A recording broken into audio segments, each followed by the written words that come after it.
Hi ಬಾಳುವರೇ, ಇವತ್ತು ನಾವು seniors ಜೋಡಿ ಬಂದಿದ್ದೀವಿ. ಇವತ್ತು ನೀವು ನಿಮ್ಮ ಮನೆಯವರಿಗೆ ಯಾವ ಸಾಂಗ್ ಡೆಡಿಕೇಟ್ ಮಾಡ್ತಾ ಇದ್ದೀರಾ?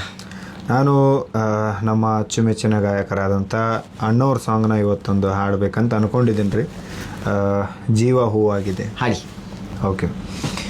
ಜೀವ ಹೂವಾಗಿದೆ, ಭಾವಜೇನಾಗಿದೆ, ಬಾಳು ಹಾಡಾಗಿದೆ, ನಿನ್ನ ಸೇರಿ ನಾನು ಜೀವ ಹೂವಾಗಿದೆ. ಓಕೆ, ನಾನು ಕೂಡ ಒಂದು ಒಳ್ಳೆ ಸಾಂಗನ್ನು ಡೆಡಿಕೇಟ್ ಮಾಡ್ತಾ ಇದ್ದೀನಿ.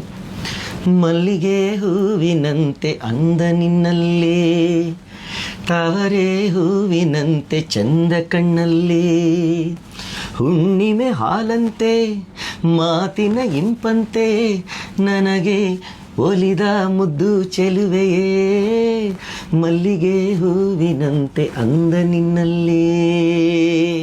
ನಾವೆಲ್ಲ ನಮ್ಮನೆಯವರಿಗೆ ಸಾಂಗನ್ನು ಡೆಡಿಕೇಟ್ ಮಾಡ್ತಾ ಇದ್ವಿ. ನೀವು ನಿಮ್ಮ ಹೆಂಡತಿಗೆ ಯಾವ ಸಾಂಗನ್ನು ಡೆಡಿಕೇಟ್ ಮಾಡ್ತಾ ಇದ್ದೀರಾ? ಕಮೆಂಟ್ ಸೆಕ್ಷನಲ್ಲಿ ಕಮೆಂಟ್ ಮಾಡಿ. Thank you.